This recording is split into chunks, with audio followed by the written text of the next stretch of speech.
and welcome back to Zilog and Moto, the show where I like to pretend that I actually know something about something, but instead just play ancient video games and talk about it. And actually, that was intended as a joke intro, but it came out a lot more accurate than I intended. In all seriousness though, on this channel I talk about Sega games, lots of them, but usually only one at a time because otherwise it gets confusing. Every episode is dedicated to a game for the Sega Master System, Genesis/Mega Drive, Sega CD, or 32X. If you can play it with a Genesis and another piece of plastic and silicon attached to it, I'm interested. If this sort of deep dive into the 8 and 16-bit Sega library sounds interesting to you, I'd recommend that you think about subscribing.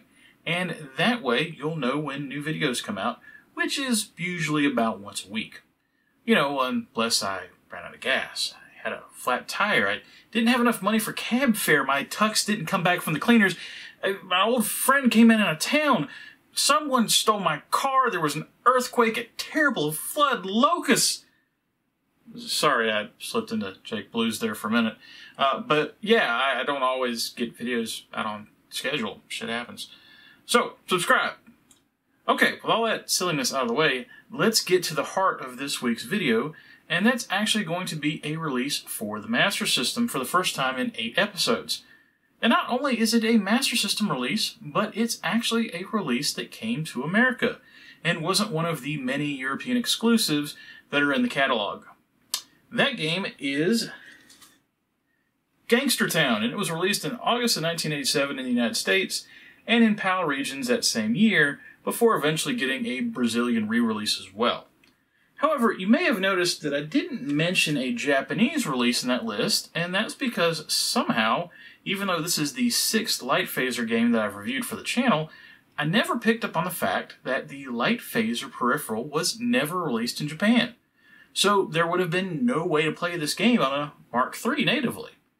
I don't know how I went through half the Light Phaser library before realizing that, but it just goes back to one of the main reasons that I do the channel, and that's learning things. And I definitely learn something every week, and hopefully you do too, even if it's just discovering that I'm an idiot. Full disclosure, if you're new to the channel, when I play and review light gun games, I'm using emulation to do that, so if the video footage looks a little different than my standard fare, that's why. And if you want to throw a penalty flag on these reviews, that's understandable. As much as I do normally like to use original hardware, sometimes it just doesn't work, and this is one of those specific use cases. Getting back to Gangster Town, I'm actually very interested in taking a look at it because with Gangster Town releasing in mid-1987, it came at a point when Sega had realized, hey, these light gun games need to have some more substance to them. They can't just be simple shooting galleries, because Nintendo already has that covered with Duck Hunt, Wild Gunman, and Hogan's Alley. Based on what I can see just from the outside of this package, this definitely seems to have some more depth to it with more of an arcade feel, so let's hope that Gangster Town ends up being more rescue mission and less marksman shooting. Yes, definitely less marksman shooting. Ugh. Now, a look at that package. And here's my copy of Gangster Town, and this is specifically the US version of the game, since it was released here and isn't too terribly difficult to track down, with the average complete price of the game going for about $15 on price charting as of the creation of this video. I don't exactly remember when I picked this up, but I've definitely had it for a few years now. This particular copy is in fantastic shape. Everything is intact on the outer case, including the hang tab at the top, and there's no scratching, gouging, or ripping to the outer cover. The inner cover matches that outer cover in looking great, and there's no water damage, sun bleaching, or edge wear anywhere to be seen. Instead, it looks just like it would have looked 35 years ago sitting on a shelf at the store, waiting to be bought. A few of the other Light Phaser titles I have are in similarly good condition, and my theory there is due to them being Light Phaser titles, specifically, they probably just haven't been played much over the years, and instead were just left on shelves to collect dust. Or I could just be lucky and it's a coincidence that the copies I've picked up have been in such good shape. Either way, I'm certainly not complaining. Being that this is a 1987 release, it's unfortunately played with the traditional, early, very ugly United States release cover art that was an issue until 1988 or so, but to its credit, this is slightly better than others. Usually I do a comparison with the Japanese covers of these games here, as they almost always have artwork that's light years better than this, but since it's a Light Phaser title, there is no Japanese release to compare it to. And in fact, all releases of Gangster Town more or less have the same cover art, except for this late Brazilian re-release that I found, and I'm not sure that it's any better. However, this line here in Portuguese does make me chuckle a bit. Requero uso da pistola. Sounds like a line said by a dumb American in an even dumber action movie to a Latino because they clearly can't speako the language. Flipping over the back, and we've got the traditional early Sega rear cover formatting with 2 screenshots from the game at the top, followed by some flavor text at the bottom. The screenshots are good for the time, and I like how they showcase 2 very different scenes from the game, and both make the game look action-packed. The flavor text, though, well, let's just look at a few lines here. First, the time is the wild 20s. Okay, I'm listening. The place is a great American city that has been taken over by rampant crime. Seriously? The Untouchables had just come out 2 months previously in June of 1987. You can say Chicago, Sega. It's okay. We know what you mean. And down at the end, the waterfront docks are in the grip of the most menacing crime lover, Big Boss. Boy, that Big Boss really gets around. Opening up the box, and the cartridge and manual have a little more wear than the outside, but still look good. And we've got the bonus of having the 1987 Sega poster included as well, which is nice to see. As far as the manual goes, it's well written and fully explains the game. I especially appreciate the sections that describe all the different characters and the different levels that you'll be playing through. It gives the game a nice bit of background, and with a light gun title, every bit of color to the story and what's going on helps the game feel a little less repetitious. They could have very easily glossed over a lot of these details, but I really needed to know that there was an enemy named Ferret Face. It's important, and not at all a sarcastic way. Okay, that's the package. Warm up your heaters, and let's blast some fools. I briefly mentioned the Untouchables in that last section, and while Gangster Town shouldn't be considered an unlicensed adaptation in any way, it is hard to deny that there might have been some influence between the background of the film and the creation of the game. It should also be noted that there are actual games based on the Untouchables, with Ocean releasing a home computer version which appeared in 1989 for a multitude of 8 and 16-bit computers, and then an NES version all the way in 1991. Nice, timely use of your license there, Ocean. The whole point of all this is that Gangster Town was actually released while The Untouchables was still in theaters in many places in 1987, and was able to take advantage of the then current boom in gangster-related hoopla. The story of Gangster Town is a relatively simple one, as you might expect, with an arcade-styled light gun shooter, where you're in control of 1 or 2 generic unnamed FBI agents, whose mission is to take out the bad guys by any means necessary and clean up the city. Actually, wait. I checked the manual, and while yes, you are playing the role of a generic unnamed FBI agent that actually resembles Kevin Costner as Elliot Ness in The Untouchables, I wonder how that happened. However, your generic FBI agent is not actually unnamed, which eagle-eyed players would know from looking at the screenshots on the back of the box, even if they didn't have the manual. Apparently, the first player is named Scott, and the second player is named, wait for it, Bird. Yes, your generic second player FBI agent is named Bird. Not Big Bird, of course, because that would just be silly, and possibly confusing with Big Boss at the end of the game. Personally, this is one of the things that I love about this era of gaming, and the early Master System library in general. Due to this video gaming still being pretty early in its overall development, you would get crazy stuff like this that could be due to a result of poor translation, or could be exactly as originally designed because no one was stopping the programmers with silly little questions like, why the hell is one of the main characters named Bird? Of course, in the grand scheme of things, it really doesn't matter, but these goofy choices are what helped bring these games to life in an era when graphics and sound were limited, and I enjoy the zaniness wholeheartedly. Although having specific names for characters when the intro is literally putting your name in by shooting letters on the screen is a bit odd, but I'm probably thinking too hard about it and should probably just relax and shoot some things. Back to the game, as mentioned, Gangster Town supports 1 or 2 players, and the 2-player mode is not just a mode that 2 people can play via alternating controls, it's a live 2-player session, with both players attempting to take down the gangster hordes at the same time, which leads to competition between the 2 players for hitting targets to earn bonuses, and not just teaming up to get through the game.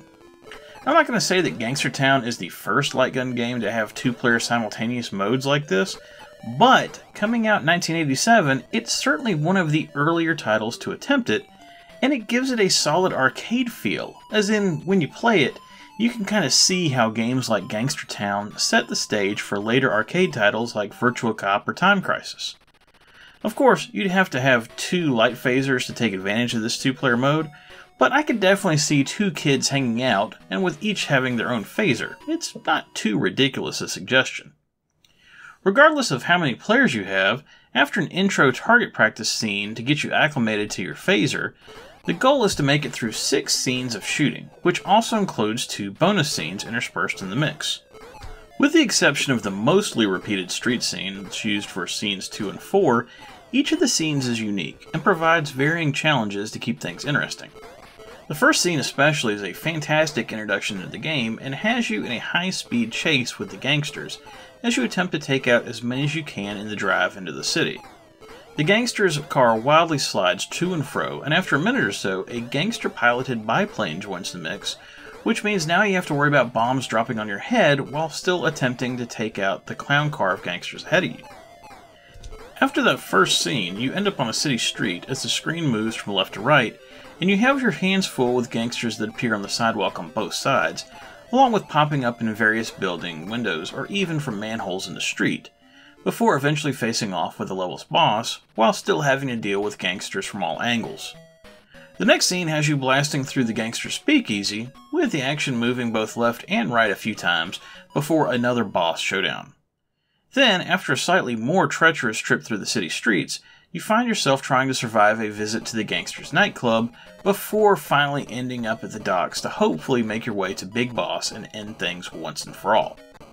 For a light gun game, I really enjoy this variety in the various scenes, and there's definitely a solid difficulty progression the further you make it into the game. Not only are each of the scenes different experiences on the surface, they also have different things for you to find and do besides just simply gunning down the gangsters, with some being more useful than others. For instance, in the first scene, you don't have to just settle for shooting the gangsters as they open up the door to take a shot at you. You can also shoot out the rear window of the car, and if you're really good, you can shoot off the wheel of their car, causing it to crash and be replaced by another vehicle. In the street scene, you can shoot signs off the buildings, shoot hats off the gangsters, causing them to temporarily be stunned, and even free the damsel in distress Lulu from the clutches of a gangster if you screwed up and allowed her to be caught in the first place by not being quick enough on the draw. The rest of the scenes have unique touches like this as well. For instance, there was something incredibly satisfying about blowing a giant hole in the bass drum in the nightclub, among other things. As you progress through the game, you may notice at the bottom of the screen when finishing a scene that it says you will play the next scene at a certain numbered level. And if me saying scene instead of level this entire time has been driving you crazy, well, this is why. During every scene, including the introductory practice scene, you're given 3 targets to make, a certain amount of targets hit, a percentage of hit targets, and a total score.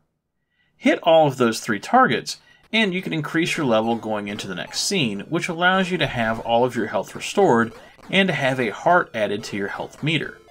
So in the term of the game, level is referring to your character's level, as in an RPG sense, rather than level of play. Continually increasing your player's levels as you make your way through the various scenes is hugely important, not just from the aspect of earning more health, but if you don't go up a level, you have to start the next scene with whatever amount of health you had at the end of the last scene. There's other ways to restore your health as well besides that, such as finding the hidden popcorn in the scenes and shooting it, or finding the keys in the 2 bonus scenes, which is done by blasting your way through 2 or 3 brick walls in less than 30 seconds, depending on the scene. Having these alternate methods of restoring your health is important because achieving the required marks at the end of the scenes can be frustrating. For instance, let's say you do want to make an effort to take out the gangster's car in that first scene. Well, that's great, and it's cool to see it play out, but the thing is if you do that, then you lose out on many possible targets and probably have your accuracy percentage take a big hit as well, meaning that upping your level at the end of the scene will be near impossible. This then also just becomes a problem naturally the further you get in the game, due to the increase in difficulty with more and faster gangsters appearing on the screen. From a graphics perspective, there's not a ton going on here in Gangster Town, as you might expect with it only being a member of the Mega cartridge series, meaning it's only a 1 megabit game. There's very little variation in the enemies, and for the most part, you'll simply be shooting the same gangsters and their ghosts over and over and over again. Even the various bosses look similar to the regular gangsters, with just some mild sprite edits. I wouldn't say it's a bad looking game, especially for the time period, and taking into consideration the variations in the scenes, but I don't think it's going to blow anyone's doors off, with the car scene and the speakeasy scene probably being the standouts from a detail perspective. I did enjoy the 3D look of the bonus scenes, which are reminiscent of Shooting Gallery, and if you're not familiar with that title, I looked at it back in episode 22. While the graphics are just decent, the audio is decidedly mediocre. Gangster Town does feature a mix of different audio tracks from each of the scenes, so it's not like you're having to hear the same background music the entire time, but none of the tracks are particularly memorable.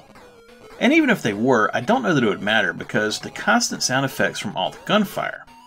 You're going to be doing a lot of shooting when playing Gangster Town, as you would expect, so the soundtrack tends to be more a mix of the sound effects for hit and a miss shot, with just some music to fill in the gaps. Like the graphics, the sound isn't bad per se, but I would say that it's a step down from the graphics in relation, as if there was certainly more focus put on the graphics than the sound. Gangster Town is ultimately a game that has some flaws, but it's also a title that should be celebrated for what it was doing so early on. It's an evolutional step forward from Shooting Gallery, but it's also a revolutionary step forward for bringing arcade-style light gun action to home consoles, and the ability to have two-player simultaneous play is something that can't be understated. Remember, we're talking about a full 5 years before Lethal Enforcers would hit arcades, much less the home console versions a year after that. As a result, I'm giving Gangster Town 3 stars. It's a solid effort from Sega that definitely hints at games to come, but a short length, mediocre soundtrack and lack of enemy diversity hold it back from loftier heights. Okay, that was Gangster Town.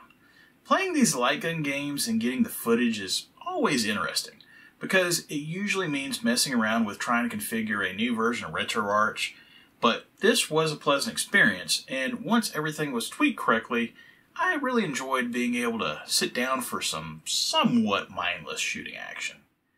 I can't say enough about how impressed I was with that first car scene. Now, that's how you start out a game and really get your players hooked in.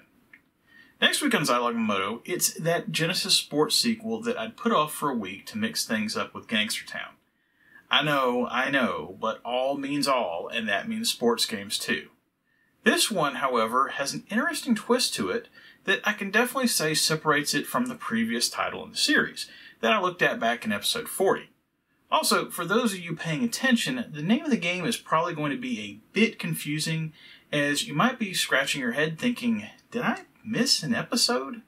I'll explain all that and more, but for now, I'm looking forward to watching Al Michaels announce tonight's Steelers-Chiefs playoff game, hint hint. Please remember to subscribe if you like this video, and remember, whatever you like to play, have fun, and be excellent to each other. Later!